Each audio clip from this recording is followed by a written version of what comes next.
Hi, everyone. Welcome to today's podcast. We're going to be talking about the housing market and rates and kind of update everyone what's going on. I have Larissa Butler joining me from Washington today. Go ahead and introduce yourself, Larissa. Hi, yeah, so I'm Larissa Butler. I'm in Washington State, kind of the Seattle, Puget Sound area, and have been in the industry for 7 years. So it has been so crazy to see this just evolve and change, especially in the last couple years. And then especially in the last couple of weeks, I have just noticed a tremendous change. Oh, great. Yeah. So I love having you because not only have we known each other for a while now, but we are in completely different markets. And it's always entertaining to kind of chit chat, catch up what's going on, because of course there's so much news. And sometimes I think it's so generalized, like nationally, but people, whether you're a homeowner or you're a buyer relocating, there are so many different things depending on the local market that whether you're looking to move to or currently living in. So I myself am in the Fort Lauderdale area, pretty much in the South Florida region. I do, for the most part, Broward County. I have done some business in like Miami-Dade County, and up north as well. But my main focus is in and around Fort Lauderdale. So we were already chatting before we started this podcast, but our whole point to bring awareness to what's going on now, the Fed made a recent announcement that they're not planning on changing the rates.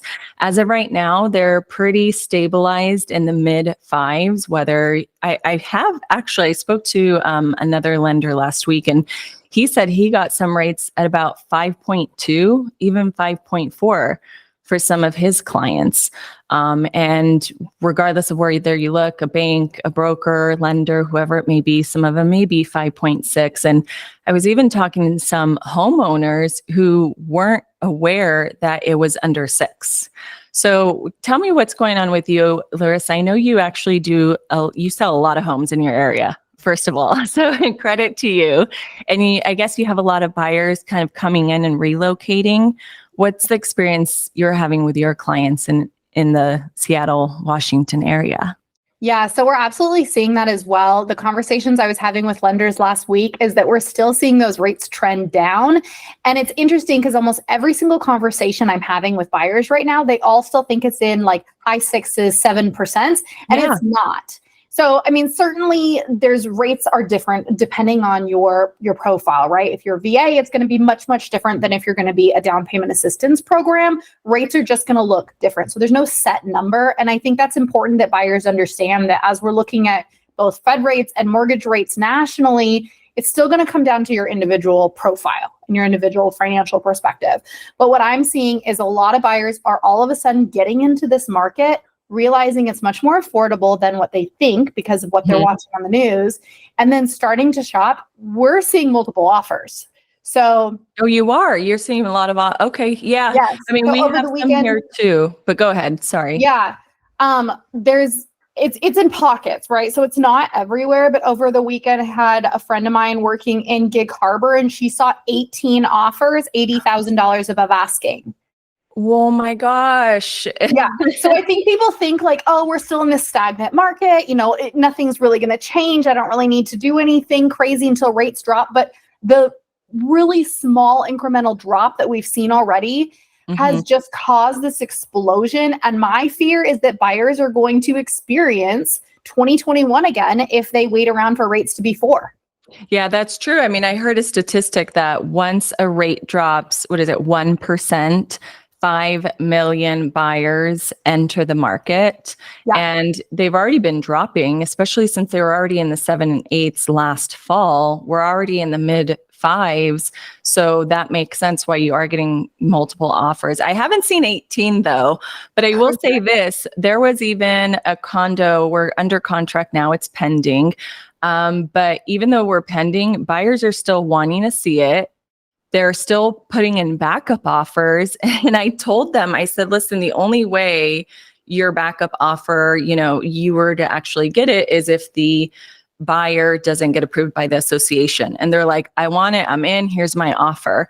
So even on some properties, I am getting multiple offers even after it's pending, but not 18. Yeah.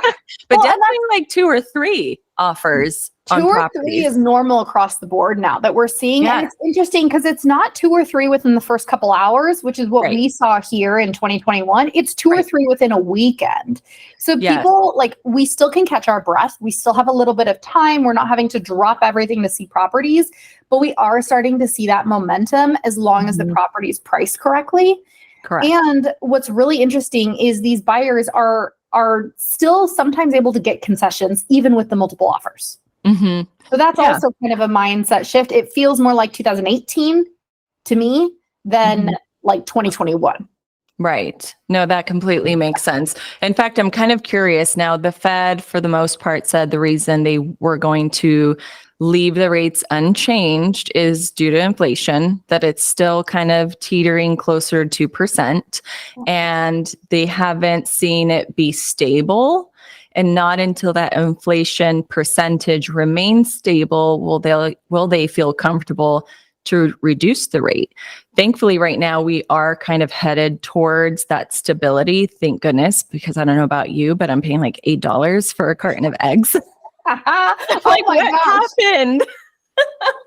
We're not I that used to bad be 3 here, or but 4 and 5, and now I'm 8. I'm like, I think I'll skip the eggs this morning.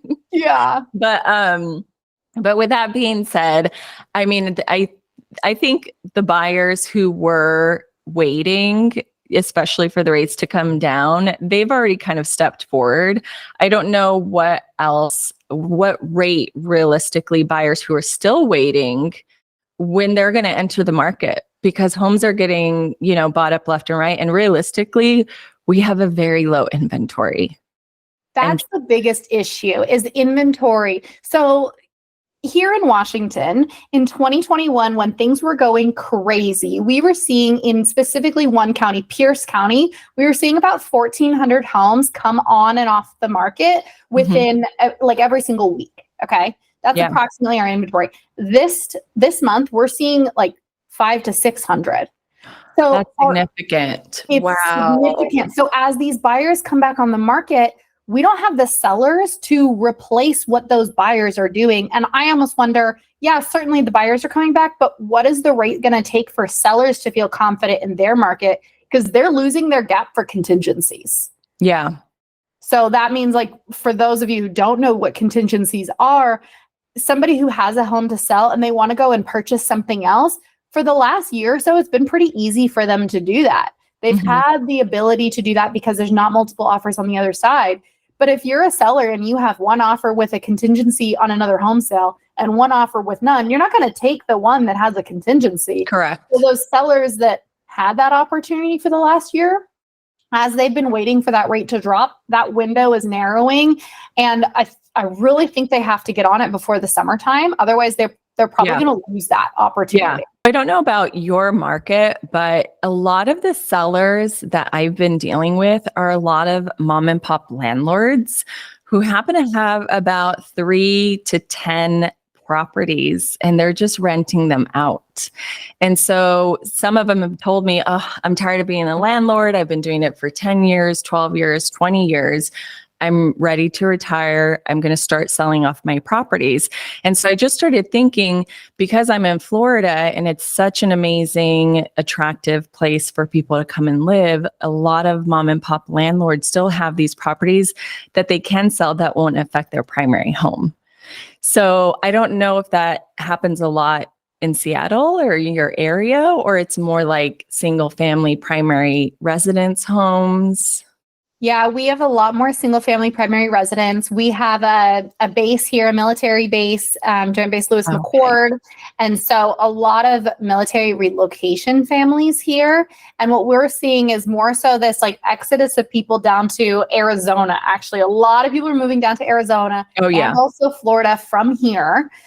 So those are the sellers that we're seeing relocate out of the area.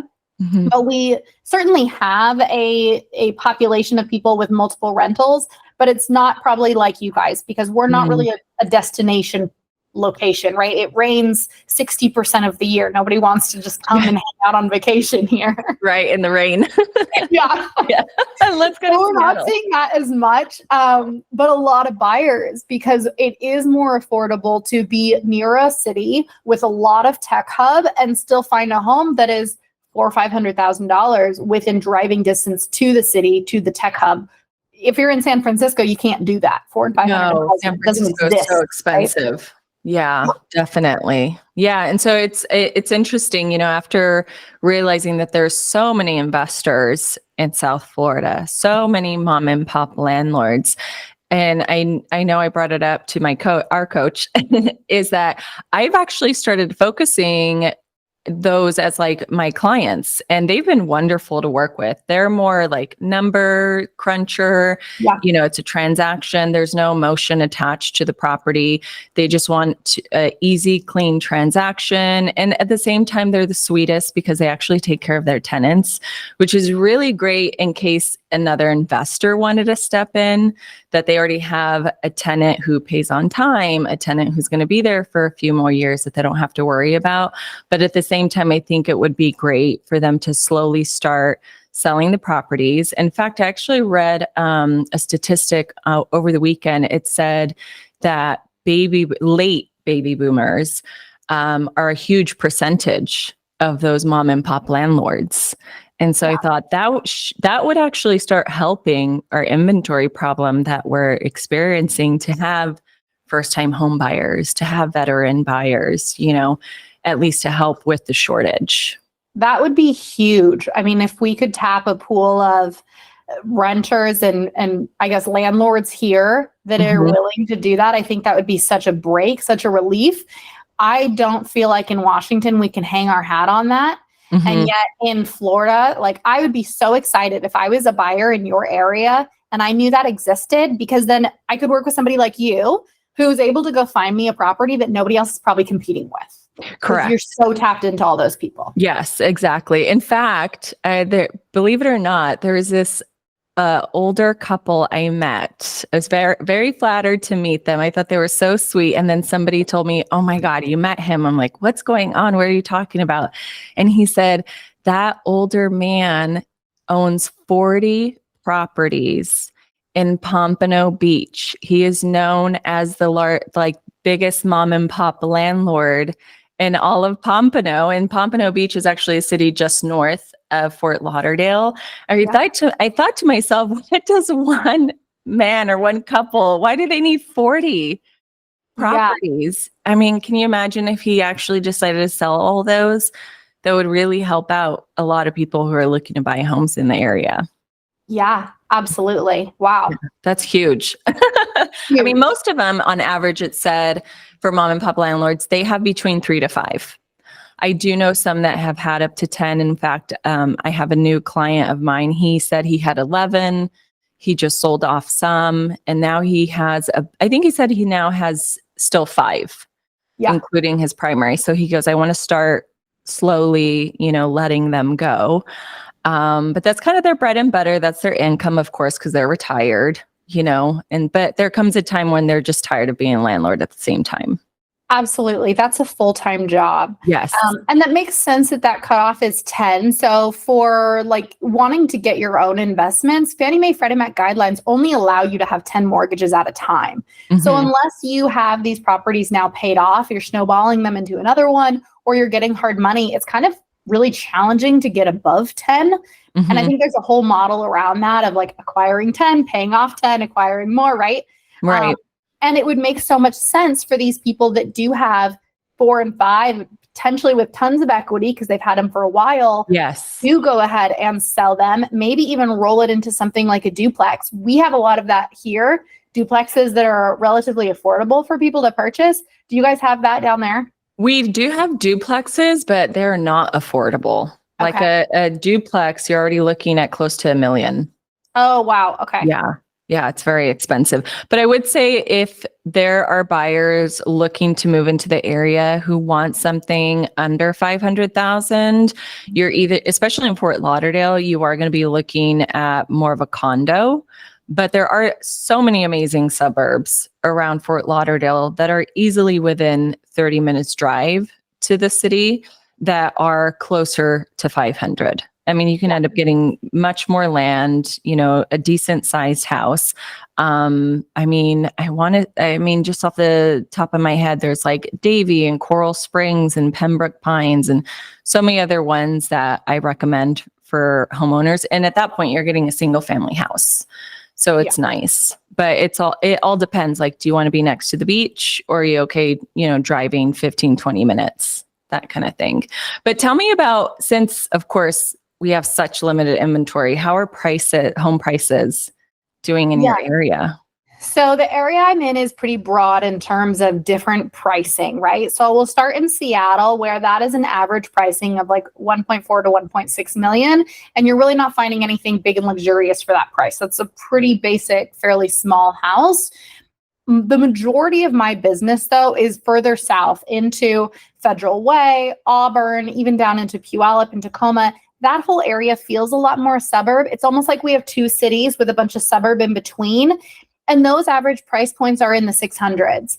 So even at 600 in today's rates, that's most of the time not a first-time home buyer house. Most of the time, a first-time home buyer house is going to be something very small, either on the outskirts or within those areas in that like 450-ish price range, or a condo, which is what a lot of people opt for. The biggest thing with condos is what I always encourage people, if you've got to figure out your 5-year game plan. Because if you want to keep that condo as a rental property, we need to know that up front. Otherwise, you run into the risk of having a rental cap, not being able to rent it, being forced to sell it. There's a whole thing behind that, right? So we have a lot of that condos like available, really, even like in the suburbs and also in the cities, more so in the cities, of course. But there's been a lot of push to build more of those out for first-time home buyers. Yeah, no, that makes sense. In fact, in addition to like rental, I don't know if you have this, but here in Florida, our biggest problem is not having reserves in the associations. And so many people are getting tacked on with special assessments because of what happened in Surfside. So in terms of buying a condo, a lot of first-time home buyers, they can't even do an FHA. They still have to go with a conventional just to be able to afford the condo because of all the changes that we're going through regarding condos. I mean, do you experience that too? Yeah. We definitely have reserve checks. I mean, we have to have a whole resale cert that goes with that, right? And so for us, we see more so associations are kept up, but a lot of them don't apply for FHA. So with condo associations and with anything government-backed loans, FHA and VA, they have to have a special application. And if the HOA management company doesn't want to pay it, it's literally a couple $100 for them to do. But if they don't want to pay it, then they don't get the stamp of approval to be FHA, even if their reserves are healthy. And that seems like that's what we run into most. Not necessarily that their reserves aren't healthy, is that they just don't have the approval for it. Oh, I see. Yeah, that's probably a bit different. As far as us, it's really, we just don't have the reserves. Yeah. Like the buildings do not have reserves. They're trying to play catch up right now. And either they still don't have reserves. They plan to have reserves by just tacking everyone with a special assessment, or they're maybe partial. I mean, I could say I've probably come across 2 buildings that have full reserves. And even those are very expensive. The condos are like well over $1 million and their HOAs are like close to $2,000 a month. Do you think that, okay, first of all, that's crazy, $2,000 a month. No, here we see like $500-$600 a month for HOA like dues. Do you think that's because of like the seawater and like the upkeep on the buildings, or why do you think that is? They don't have the reserves? Well, when Surfside happened, there was a crazy statistic I read, and it was actually regarding like the whole bill and because it was like well over 100 pages. And of course I like skimmed through a lot of it to understand what was going on. Sorry, what is Surfside? I'm sorry. There's actually a city just north of Miami. It's called Surfside. And I'm not sure if it's a city or a neighborhood. I don't really go down too much into that Miami area because it's like an hour south of me or so. But a building collapsed in the middle of the night or morning. It was like 3, 4 in the morning. killed people that were sleeping in their unit. It was very tragic, absolutely awful. And because of that collapse, they said that the building was not maintained. There were foundation issues, cracks. I mean, it's amazing what water will do to man-made structures. And it just completely fell. And because of that, they passed the laws where you have to have maintenance, you have to do your inspections. They passed all these rules. But what was crazy is since the building collapsed, they did a evaluation of all the condos in the United States. And they said about 30% of, and I may be off by a little bit, but it was about 30% of buildings and associations across the United States were not being maintained. They didn't have the reserves. They hadn't completed their inspections. And out of that 30%, 70% of them were in Florida.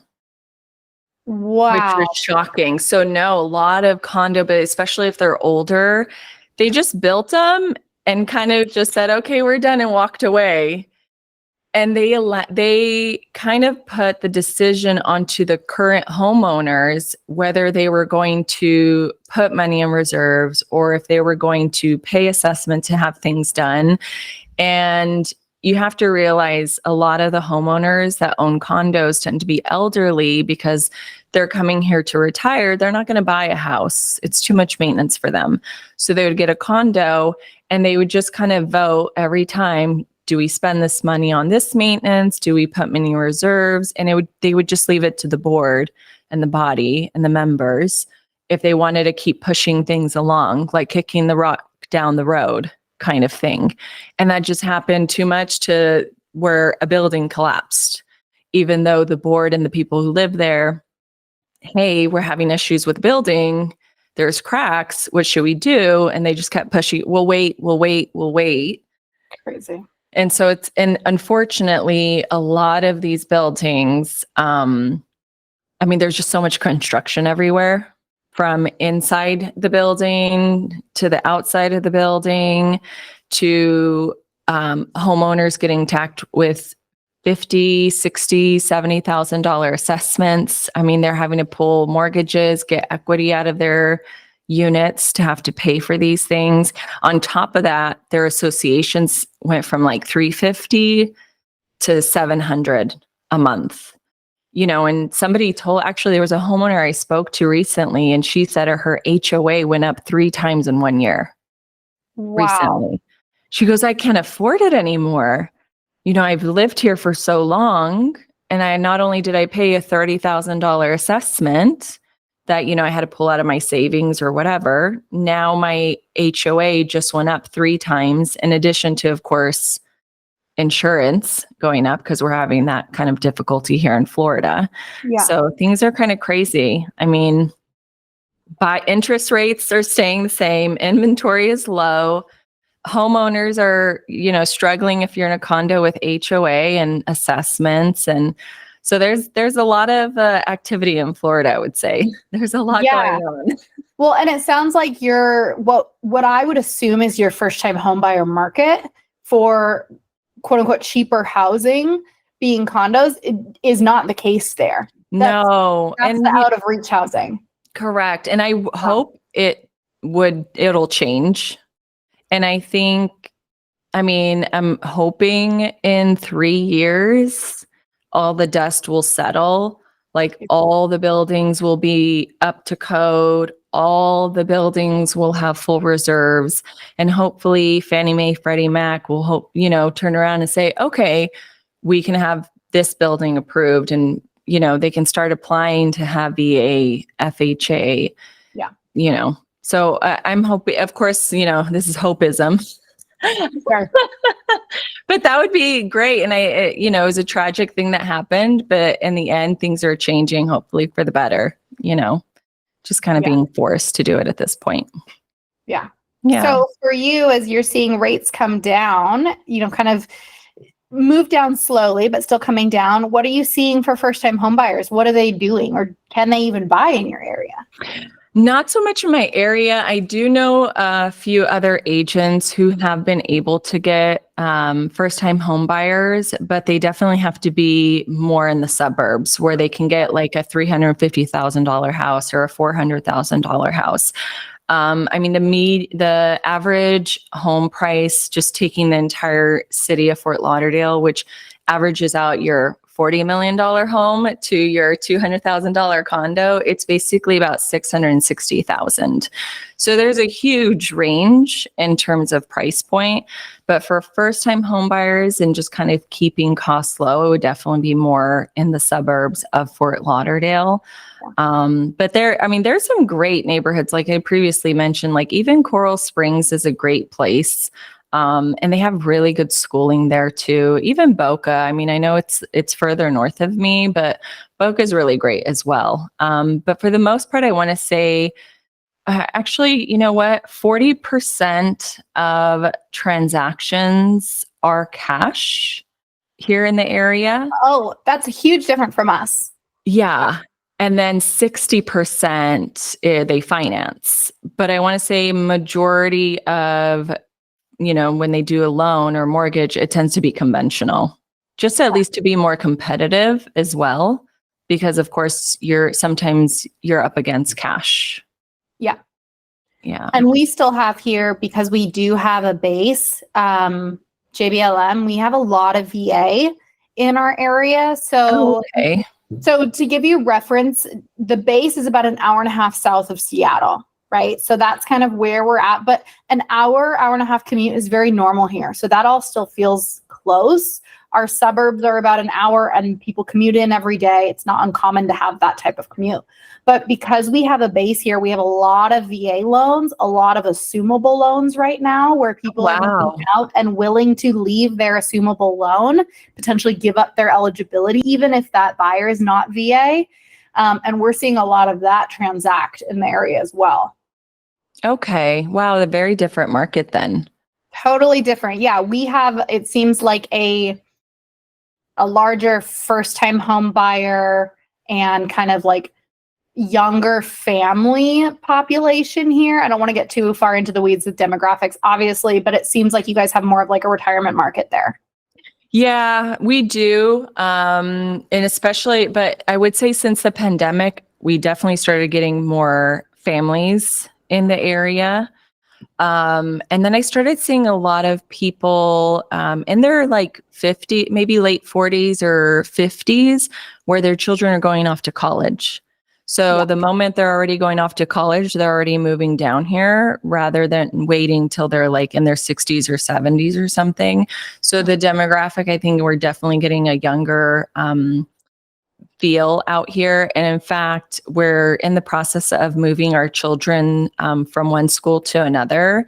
And when we first moved here in 2019, like there was space in all the schools. Like we could pick whatever schools. Of course, they kind of started in public. Now they're going into private. And even then they had space.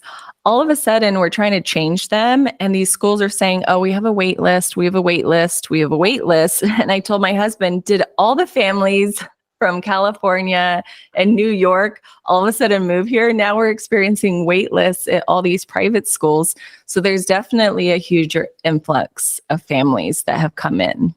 Yeah, that's so interesting. I mean, we very much experience wait lists here. So my kids are younger than yours. I have a 4.5-year-old and a 9-month-old.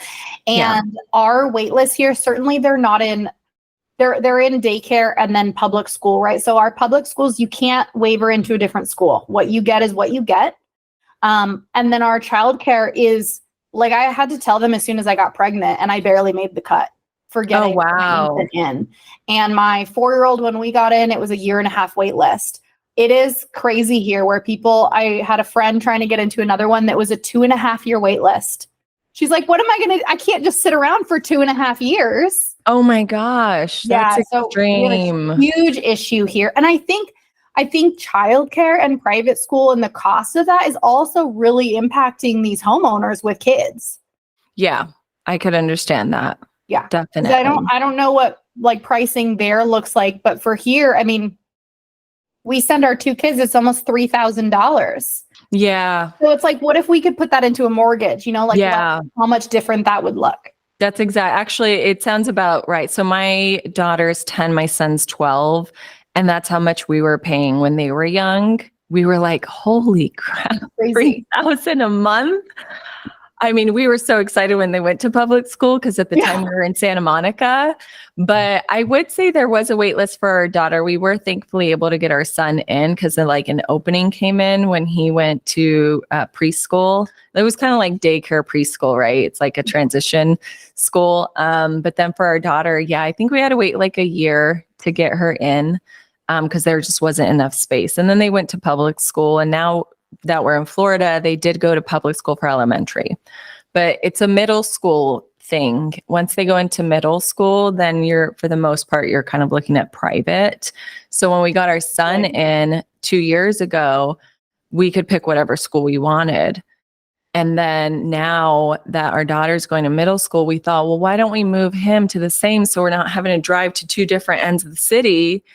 And that's where we're struggling. They're saying, well, we may be able to take your daughter. She might be on the wait list. And for sure, like your son, we can't promise you anything. So we're kind of in a pickle with private school for middle school. So it's very different in all the areas, but it definitely sounds like you guys have a lot of families. Yeah, certainly. It'll be interesting to see, like we talked about inflation changing and interest rates coming down. I think all of that plays a role in just like the overall household expenses and what you can ultimately do with housing.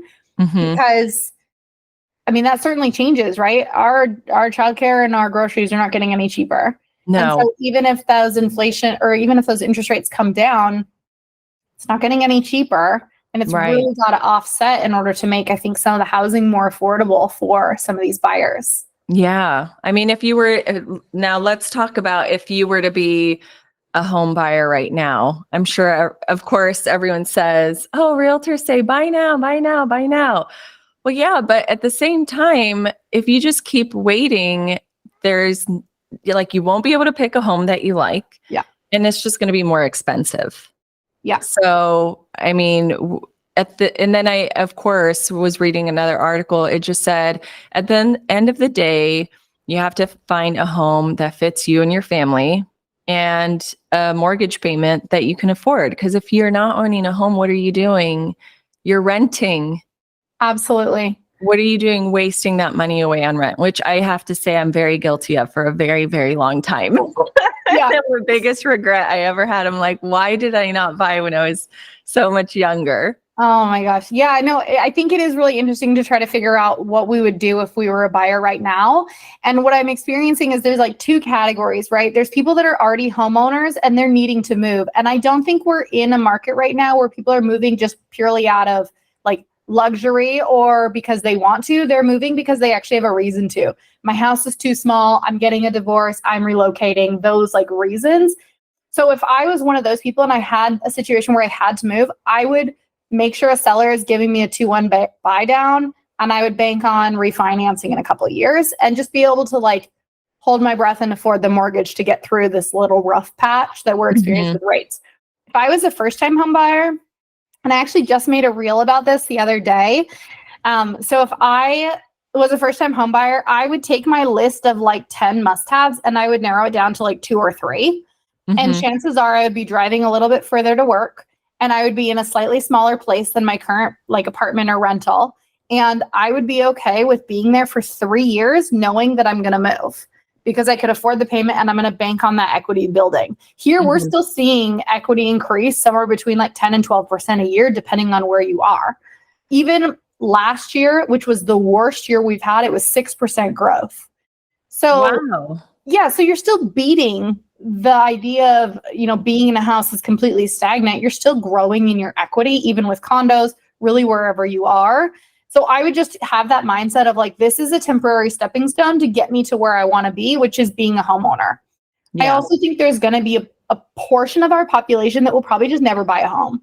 And so if you're unwilling to do that, if you're saying, oh, well, I'm just going to wait for the perfect storm, the perfect scenario, then I'll move, you're probably just never going to be a homeowner. And you have to like really just be okay with that or get on it. Otherwise, you're going to be left behind. Right, right. And it's so funny you say that because when I first started, I didn't really know, I guess, the lingo or the cues, or for example, someone who will just never be a homeowner. And it's kind of those buyers who just love talking real estate and, say, oh, when I find the perfect home, but realistically, they've been looking for 5-10 years. Totally. It's like, are you really though? Because I've shown you like 20 that will fit your budget, your whole top 10 list of what you're looking for, and you still won't pull the trigger.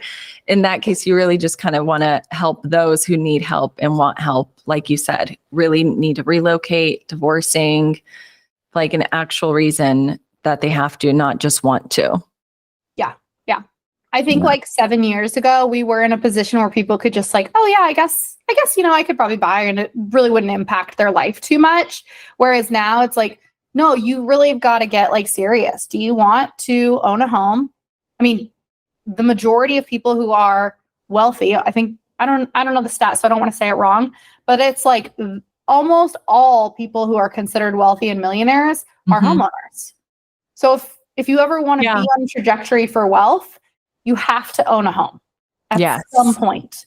And maybe that is a home that you can be in for a couple of years and then you rent out and go back to renting. I've had clients do that too, where they're like, you know what, I like my rental. I like that my landlord takes care of things for me. And that doesn't prevent you from building wealth through real estate. You can still go do that and have tenants of your own and have a property manager who does that for you. Yeah, and I'm glad you bring that up, actually, because there was another agent out of Calgary that I spoke to, and he said instead of waiting to buy his dream home, which he did, and then he bought his dream home, he wished he had actually purchased an investment property first while he was renting to build that equity, have that tenant paying his mortgage for him, and maybe even expanded to having like 2 or 3, and then being able to actually buy his dream home from all the profit. Because of course, over time, the rents started to go up and you end up getting profit over the years from those rentals. He goes, I wish I could have done it the reverse rather than buying the dream home first and then investing. Yeah. Yeah. Because I do hear that a lot, where people are saving and they're working so hard, but they're barely pacing with the market growth. Yeah. And so they're saving just to keep up with it instead of ever gaining momentum. And it's just so much easier to do like that, to rent by the room or find a property where you can have a mother-in-law downstairs and rent that whole section out. Certainly much harder to do once you have kids and a partner and the dog. It's harder to do there. But if you're young and maybe you don't have that, or you just have a partner living with you, it is so much easier to rent that out.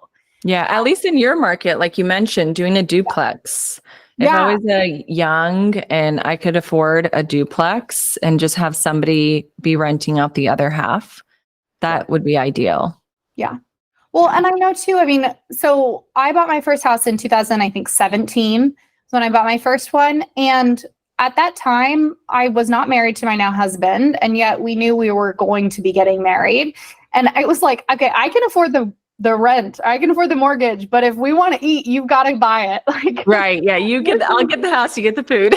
Exactly. So by no means, we had 3 pots and pans for a good 2 years. Like, we didn't have a microwave until my grandma finally gave me one. Yeah. And I look back on that and I'm like, I was so happy. Like, I was so content melting my butter in a pan to pour it on my popcorn, just like silly stuff like that. Yeah, it's so simple though. And you're grateful too, right? So appreciative. Absolutely.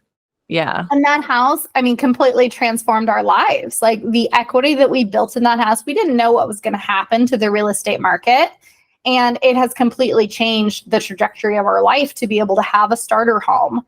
We had a roommate for a while, and then build into the home we're in now. Yeah, that's terrific. So when did you end up buying the home that you're in now? Like, when did you make that switch? We got really lucky. We moved into this home in January of 2020. Oh, okay. Yeah.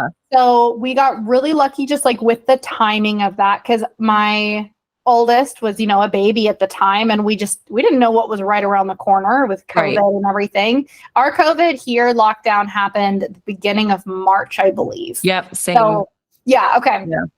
So we like got our furniture in and then everything stopped, right? And like our neighborhood's new construction, so it stopped for a long, long time. It was just crazy. But we did that, and then we didn't know what was going to happen in the market. Our house is literally doubled in Wow. valuation, and Yeah. it's No, crazy. same here actually, because we moved here. We finally bought in December of 2019. And it was so funny how you mentioned you're saving and saving and saving. You can't really keep up with the market. And we did that for a long time. Like we kept, we rented forever and we kept saying, we'll save, we'll save, we'll save, and then buy a house.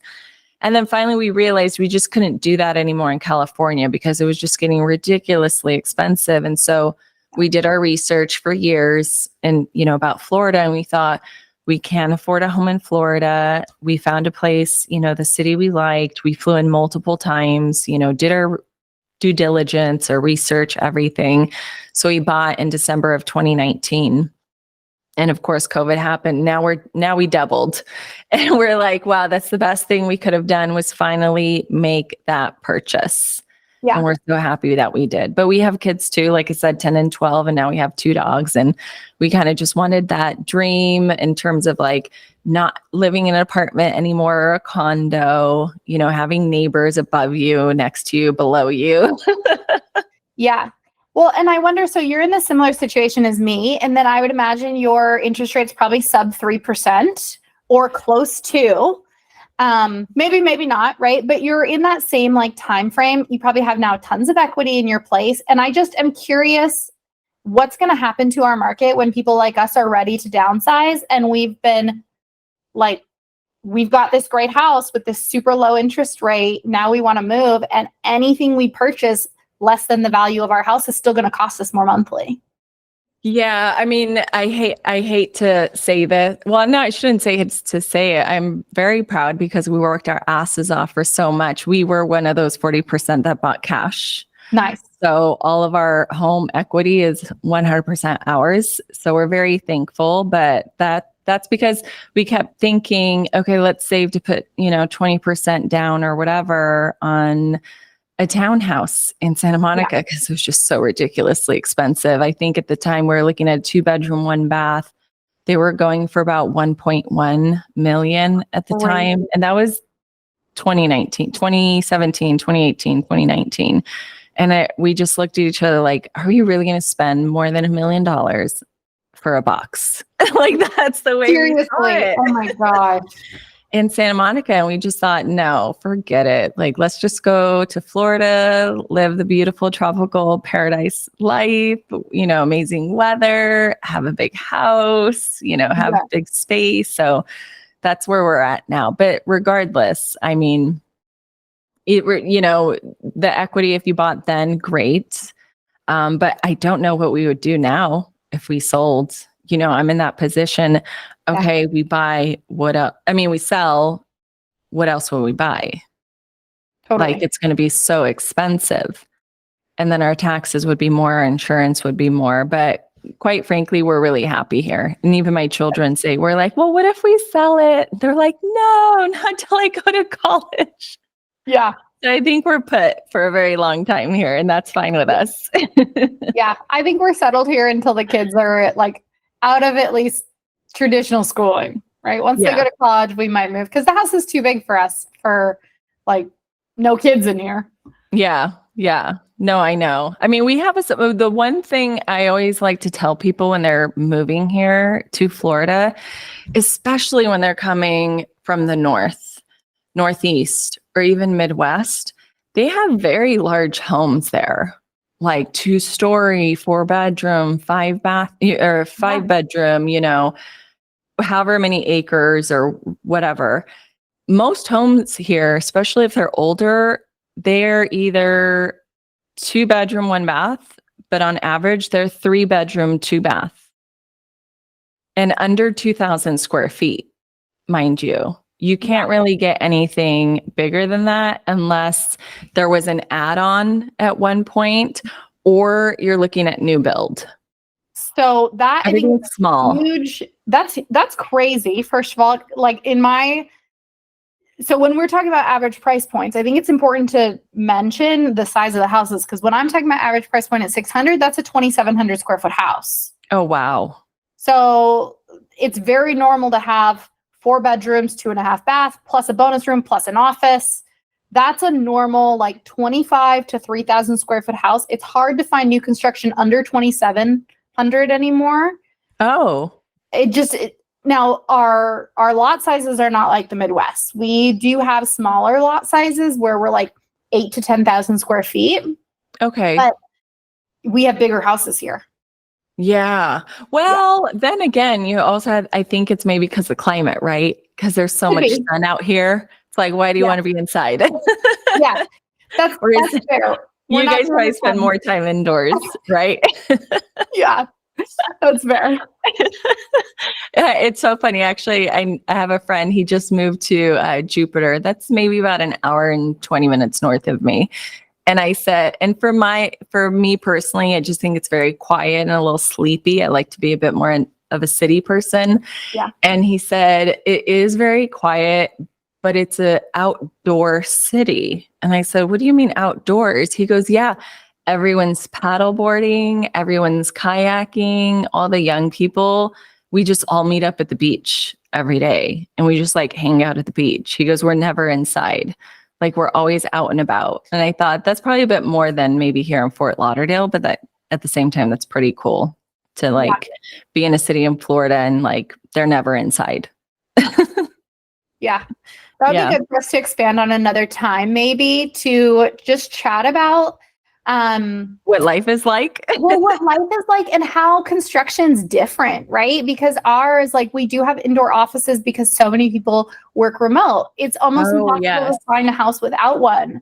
Like we have covered back patios because it's raining. And if you want to be outside, you have a covered back patio, but we don't have screens because we don't have the humidity. You know, and the mosquitoes. Like nobody has AC here. Like it's just different. Oh, that would be fun. Let's do that. All right. So anyone who's listening to this point, check in on our next podcast. We'll tell you about life and what it is to be a homeowner in the different cities from Washington. Well, I should say from Washington, Florida, Fort Lauderdale to Seattle. Yeah. All right. Well, thank you so much, Larissa. It was so nice having you. I'll make sure to put all your information down below in the description if anybody wants to go ahead and follow Larissa. She has her own YouTube channel as well. Thank you so much. Thank you. Bye. Bye.